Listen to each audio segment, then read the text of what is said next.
Hi, folks.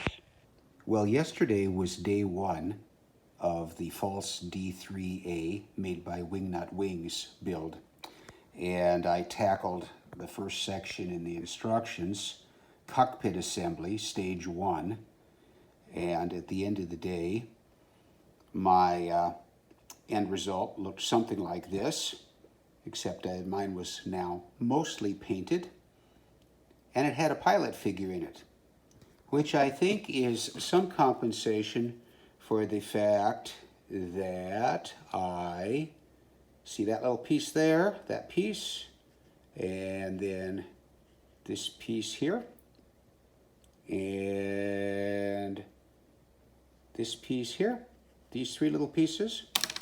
Well, they got washed down the drain, and I don't really want to talk about that. And I have to compensate myself or say, well, two of them you wouldn't see anyway because of the pilot. And you're probably not even going to notice this piece missing. At least that's my story. And so today we moved on to phase two of the cockpit assembly, putting in the framing for that goes through the engine bay, which involves 6 pieces. And then we there'll be the putting in the ammunition containers and the empty cartridge bucket, and that ends up going right there. Okay, and I just see it. I stuck my finger in front of the lens, but that's the way it goes. So there's a story that goes with this too. A little digression. I lived in Hong Kong for 9 years, and I survived driving in Hong Kong, which is wild-eyed crazy, without ever getting a ding or nick or in an accident, despite the fact that I was sure that just about every driver on the road was training for the Macau Grand Prix. And I was driving on the left-hand side of the road to boot, which some people would say, of course, but for Americans would go, what? Anyway, the reason I was able to do that is every day when I went out in the car, I made the assumption that everyone around me was only a millisecond away from doing something absolutely insane. I knew turn signals wouldn't come on.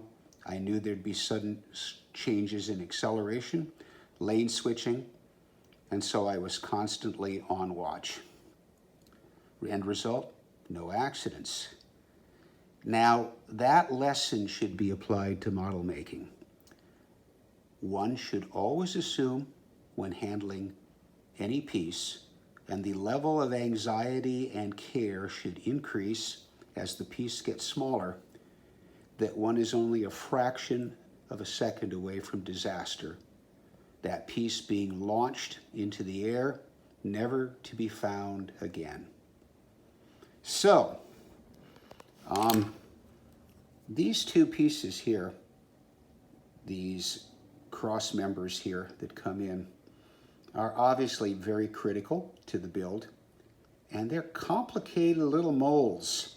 They're three-sided, going across this way, down this way, and then back up, and multiple notches to hold the cross bracing, and of course the engine is going to fit right in here.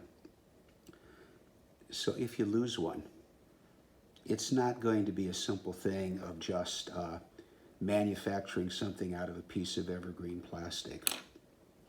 So there I was, sanding off the little burrs, and I'd finished the left-hand side, and I was working on the right-hand side. And I forgot my important rule, which was always assume something bad can happen, which means always be in a safe place, over the table, with a soft mat underneath, so that when it goes flying, the chances are good it'll hit the mat. No, it was early in the morning. I was almost done. I was doing this almost in my lap. And all of a sudden, sproing, and bye-bye spar, cross member, frame, whatever it's called.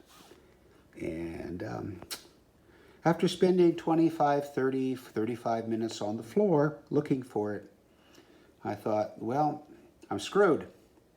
And then I thought, is it possible it somehow hit the table?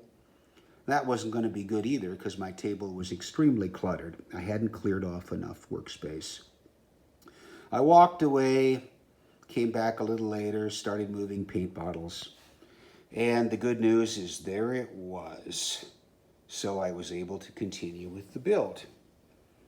And the end result is we now have a complete frame. Actually, there are going to be some more cross pieces that go, well, pipes, rods that go back in here. And then the shoulder harness is going to connect around through there.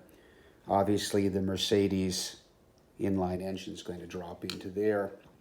But we've got that done. I'm letting everything set. I know that this part fits into the body, into the fuselage. I don't think there's going to be any issue, famous last words, with this, but there's a little bit of flex here. So I think we're going to be in good shape. So that's it for day 2. I'm happy, I'm lucky. I'm going to remember Hong Kong driving and model making have a lot of similarities so that I don't do, well, parts will go flying, but I know how to mitigate that. Thank God I got away with it today. And Ritter von Schleich says, Guten Tag. Für mich auch.